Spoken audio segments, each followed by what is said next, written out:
बिस्मिल्लाहिर्रहमानिर्रहीम। अस्सलामुअलैकुम। उम्मीद है और दुआ है आप सब खुश और खैरियत से हों। अल्हम्दुलिल्लाह हम सब भी खैरियत से हैं।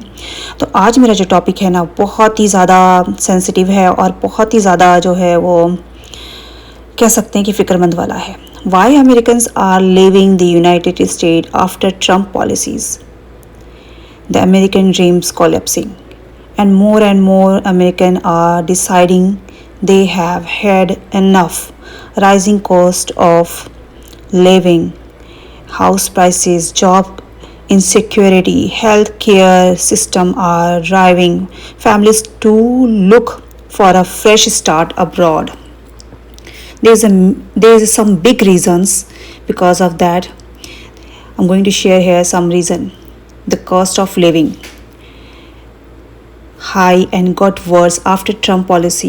जो हाउस के प्राइसेस हैं वो भी बढ़ते जा रहे हैं आफ्टर 2016 टू 2021 जो फर्स्ट ट्रम्प था ट्रम्प का। उस टाइम पे भी बहुत सारे लोगों ने जो है अमेरिका को छोड़ के दूसरी जगहों पे अब्रॉड में मूव होना डिसाइड किया और वो मूव भी हुए, वो जो कि बहुत बड़ा एक रेशियो है जिसका कि कोई बिल्कुल एग्जैक्ट कोई नंबर नहीं पता, लेकिन फिर भी उस टाइम पे भी बहुत सारे लोगों ने मूव किया था। और अभी फिर से ये कंडीशन हो गई है कि अमेरिका में जो हाउसिंग है, जो लिविंग ऑफ कॉस्ट है, वो बहुत मैटर करती है। आप किसी भी जगह हो, अगर आपका कॉस्ट ऑफ लिविंग अगर आप पे हाई होने लग रहा है ना या फिर वर्स होते जा रहा है तो वहाँ पे आपका रहना सरवाइव करना उस कंट्री में बहुत मुश्किल हो जाता है। तो ऐसे ही कुछ कंडीशन आजकल यहाँ पे भी चल रही है जो कि और वर्स होती जा रही है। यहाँ पे हाउस के जो प्राइसेस है वो इंक्रीज़ होते जा रहे हैं, जो रेंट है वो भी हाउस के रेंट भी बढ़ते जा रहे हैं, मॉर्गेज जो है वो भी इंक्रीज़ होता जा रहा है। तो कंडीशन बहुत ही वर्स होती जा रही है। उसके बाद सेकेंड नंबर पे जो आता है वो आपका फूड आता है।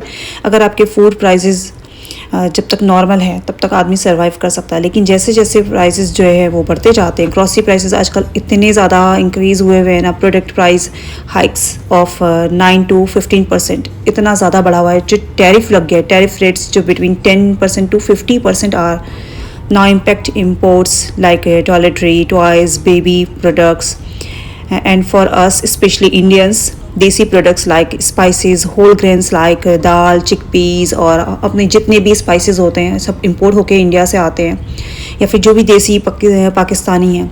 तो इतनी ज़्यादा जो 50% जो आज टैरिफ टैक्स लगा हुआ ना, इसकी वजह से बहुत ज़्यादा इम्पेक्ट पड़ रहा है। उसके बाद आ जाता है थर्ड जो नंबर पे है वो है job crisis because of so many big companies and store lay off. जी हाँ, बहुत सारी कंपनीज जो है ना वो ले ऑफ हो रही हैं, शट डाउन हो रहे हैं, जिसकी वजह से जो जॉब क्राइसिस हैं वो एक एक दिन में पता चल रहा है कि अभी बस कंपनी जो है वो शट डाउन हो रही है। तो इस वजह से जो जॉब की क्राइसिस है वो भी बढ़ रही है। हाँ, जो बहुत हाईली डिमांड जिनकी जॉब्स हैं वो उनके लिए इतना प्रॉब्लम नहीं है, उनके लिए इतना इशू नहीं है, लेकिन जो छोटे जॉब्स करते हैं उनके लिए, लेबर वर्क के लिए, उनके लिए भी बहुत इश्यूज़ बन रहे हैं जो कि सरवाइव करना लोगों के लिए मुश्किल हो रहा है, जिसकी वजह से बहुत बहुत ज़्यादा जो कंडीशन है वो वर्स होती जा रही है यूएस में। फोर्थ पॉइंट रहता है high bills like electric, gas, internet, insurance bill. इतने ज़्यादा बिल्स होते हैं ना कि आप पूरे मंथ में आप एक एक दिन लोग डिवाइड करके रखते हैं कि आज इस दिन को देखेंगे, आज इस दिन को देखेंगे। तो जो बिलिंग है ना वो बहुत बहुत ही ज़्यादा डिफ़िकल्ट होता जा रहा है यहाँ पे। उसके बाद आ जाता है फिफ्थ पॉइंट, सिंगल पेरेंट्स। ज़्यादातर जो मोस्टली अब्रॉड में या यूएस में या फिर बाहर की कंट्रीज़ में जो है ना वो सिंगल पेरेंट्स ज़्यादा होते हैं। मॉम्स जो होती हैं वो ज़्यादा रिस्पॉन्सिबल होती हैं। अगर आप किसी भी ऑफिशियल किसी भी उस पे जाते हो कहीं पे भी, तो आपको जो ज़्यादा पूछा जाता है ना वो मॉम्स का पूछा जाता है, क्योंकि यहाँ पे जो सिस्टम है ज़्यादातर बाहर की कंट्रीज़ में होता है वो मॉम ही ज़्यादा रिस्पॉन्सिबल होती हैं। तो ऐसी कंडीशन जब होती है ना, 6 पॉइंट पे आते हैं कि स्कूल जोन जो है वो अनसेफ है। यहाँ पे गन वायलेंस जो वो इतना ज़्यादा हुआ है कि आए दिन आपको सुनाई पड़ता है कि स्कूल में गन शूटिंग हो गई, और उसकी वजह से बच्चे भी स्केर्ड होते हैं और पेरेंट्स भी होते हैं। तो जो स्पेशली अमेरिकन है ना वो इतना ज़्यादा सर्वाइव नहीं करना चाहते, वो पीसफुल लाइफ चाहते हैं। तो इस वजह से भी बहुत सारे लोग जो हैं वो अमेरिका छोड़ के मूव होना पसंद करते हैं, उनके पास कोई और ऑप्शन नहीं बचता। हाँ, सेवन्थ हो जाता है किड्स ब्राइट फ्यूचर। और उन्हें अपने किड्स के जो पेरेंट्स ये सोचते हैं कि उन्हें अपने अपने बच्चों को अच्छा फ्यूचर देना है। इस तरह के जो पॉलिटिकल यहाँ पे बहुत ज़्यादा अभी चल रहा है, जिसकी वजह से बहुत ज़्यादा वायलेंस जो है वो बढ़ा हुआ है। इस वजह से भी लोग जो है वो यहाँ से अमेरिकन्स जो हैं वो यहाँ से बहुत ज़्यादा मूव हो रहे हैं अभी के टाइम पे। एथ आ जाता है रेसिज्म। ये पॉइंट जो है वो हम देसी और उनके लिए है जो ब्लैक एंड वाइट का जो अनएक्सेप्टेबल जो बिहेवियर है वो यहाँ पे बहुत ज़्यादा है। तो उसकी वजह से अमेरिकन्स तो नहीं, हाँ उसकी वजह से जो देसी हैं वो बहुत ज़्यादा परेशान होते हैं और कुछ मूव भी करते हैं, कुछ नहीं भी करते हैं।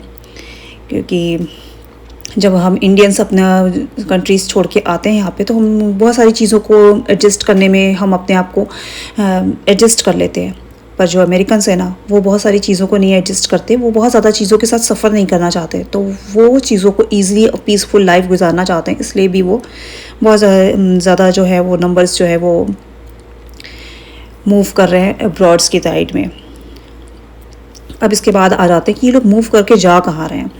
तो जो ज़्यादातर है ना वो अमेरिकन्स जो हैं वो मूव करके जो टॉप नंबर पे आता है वो है पोर्चुगल या फिर Spain, Greece, Switzerland, UK, Canada, Italy, Ireland, France, Mexico और न्यूजीलैंड। जो ओल्ड एज होते हैं ना तो वैसे भी यहाँ पे जो टैक्स होता है वो जो ओल्ड एज हो जाते हैं तो उनको भी वो पे करना पड़ता है। तो वो इन सब चीज़ों से बचने के लिए अपनी लाइफ को, जो बच्ची कुची लाइफ है उसको पीसफुल गुजारने के लिए वो मैक्सिको की तरफ ज़्यादा मूव करते हैं। एक तो वहाँ का वेदर कंडीशन भी अच्छी होती है और दूसरा उनको ये इन सारे जो टैक्स होते हैं उनसे भी उन्हें बचना होता है, जिसकी वजह से फिर जब वो मूव कर जाते हैं तो वो जब कम्प्लीटली आप इस कंट्री के सिटीज़न नहीं रहते तो आप इससे भी बच जाते हैं। अमेरिकन्स जो होते हैं वो लाइफ में पीसफुल रहना ज़्यादा पसंद करते हैं, जिसके लिए वो अपनी लाइफ में जो जिस लैंड में होम लैंड को वो छोड़ के जाना ज़्यादा बेहतर समझते हैं because of their stability, affordability and hope. Peaceful life के लिए, just because of peaceful life के लिए वो अपने होमलैंड को छोड़ के जाना पसंद करते हैं। अभी के टाइम पे जो कंडीशन है वो इतनी ज़्यादा वर्स होती जा रही है कि जो फार्मर्स हैं उन्हें भी अपना जो लैंड है ना वो सेल करना पड़, अपनी प्रॉपर्टी को छोड़ना पड़ रहा है गवर्नमेंट के आगे। क्योंकि गवर्नमेंट जो है वो नए नए प्लांट बना रही है और बहुत सारे इस तरह की जो कंडीशन हो रही है जिसकी वजह से उन्हें अपने इतनी ज़्यादा उन पर बिल और टैरिफ का इतना ज़्यादा उन पे बर्डन हो रहा है कि जिसकी वजह से वो अपने लैंड को बेचने के लिए, उन्हें छोड़ने के लिए मजबूर हो रहे हैं। तो ये बहुत सारी ऐसी कंडीशन हो रही है ना यहाँ पे कि जिसको आप छोटी छोटी चीज़ों को आप नहीं देख पाते दूर से रह के।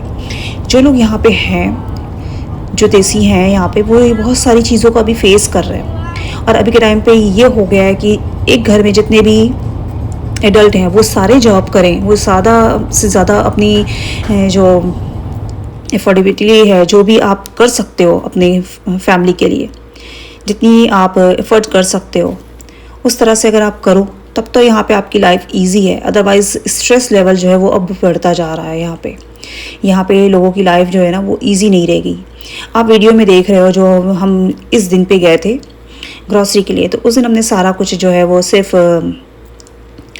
जो आउटिंग है सिर्फ उसको रिकॉर्ड किया, सिर्फ जो हमारी ड्राइव थी हमने उसको रिकॉर्ड किया। और इस ग्रॉसरी के नेक्स्ट डे ही पता चला कि जो हमारा टैरिफ है, टैक्स है, वो बढ़ता जा रहा है। अगर हम ये कहें ना कि after T means after Trump get so many T like a tax, tariff, tension, so many T's include in our life, so it's not wrong। अभी के टाइम पे ना बहुत ज़्यादा जो टेंशन है, स्ट्रेस लेवल है वो लोगों के बढ़ते जा रहे हैं यहाँ पे रहने वालों के। तो बस हमने इन्हीं सब चीज़ों को थोड़ा सा देखते हुए हमने सोचा कि थोड़ी सी शेयरिंग करते हैं। हो सकता है ये किसी के लिए इंफॉर्मेटिव हो, मे बी किसी के लिए ये लाइफ में यूएस आना अभी के टाइम पे कैसा है उसको डिसाइड कर पाए। क्योंकि अभी के टाइम पे यहाँ पे आके रहना, यहाँ पे आके अपनी फैमिली को सरवाइव कर पाना बहुत मुश्किल है। जिस टाइम पे हम आए थे 11-12 साल हो रहा है हमें यहाँ पे आए हुए, उस टाइम पे जो ना था वो ग्रॉसरी थी जो हमारी वो 200 में मंथली ग्रॉसरी हो जाती थी पटेल से। अभी ये टाइम पे वही ग्रॉसरी जो है वो जस्ट डबल हो गई है जब हम गए थे लास्ट। अब हमें नहीं पता कि अब हम जाएंगे, हम 1 मंथ पे ग्रॉसरी करते हैं तो वो प्राइस कितना जाएगा, क्योंकि 50% का जो टैरिफ है, टैक्स है, ये बहुत ज़्यादा बड़ा अमाउंट बनने वाला है। तो अब यहाँ पे जो लाइफ है ना वो ईजी नहीं होने वाली। तो बेहतर है कि आप जिस कंट्री में हो उसी कंट्री में अपने आप को थोड़ा सा ज़्यादा और एफर्ट करके आप वहीं पर अपनी जॉब्स और अपनी लाइफ को सिक्योर कर सकते हो। इन कंट्रीज़ में आके आप अब अमेरिका जो है वो पहले जैसा नहीं रह गया। अमेरिका को कहा जाता था land of opportunity, but in this time is not real, is not same. यहाँ पे अभी बहुत चेंज हो चुका है। घर लेना आसान नहीं रह गया। आप रेंट लेने जाते हो वही बहुत ज़्यादा आपके लिए एक सबसे बड़ा खर्चा जो होता है ना, वो यहाँ पे घर का होता है। तो बेहतर है कि आप जिस कंट्री में, जहाँ आपकी जो होमलैंड है, आप उसी जगह रहो और वहीं पे अपनी लाइफ को बेहतर बनाओ, अपने बच्चों का अच्छा फ्यूचर बनाओ। और सबसे बड़ा एक रीज़न ये भी है कि लोग अभी जो अमेरिकन हैं वो तो चलो ठीक है, पर जो इंडियन है या जो देसी लोग हैं ना, वो अपने बच्चों की कम एज में ही यहाँ से मूव कर जाना बेहतर समझते हैं, क्योंकि यहाँ की जो लाइफ स्टाइल है वो बहुत डिफ़िकल्ट हो जाती है। तो बेहतर है कि आप जिस जगह हो, आप उसी जगह अपनी कम्युनिटी में रहते हुए अच्छी ग्रोथ करो अपनी फैमिली के साथ, अपनी हैप्पी लाइफ के लिए। ईजी लाइफ कहीं पे भी नहीं है। आदमी जहाँ मेहनत करता है वहाँ खुशहाल रह लेता है। तो बस मेरी आज की यही छोटी सी एक एफ़र्ट थी, हमने सोचा आप लोगों के साथ शेयर करें। आई होप ये किसी के लिए हेल्पफुल हो और किसी के लिए इन्फॉर्मेटिव हो। पूरी वीडियो में आपने क्या अच्छा समझा, कि क्या पॉइंट आपको लगता है कि ज़्यादा यूज़फुल रहा। Thanks for watching. Take care. अल्लाह हाफिज़। अपने और अपने प्यारों का बहुत सारा ख्याल रखिए, ज़िंदगी उनके साथ अच्छे से गुजारें। Thanks for watching. Take care. अल्लाह हाफिज़।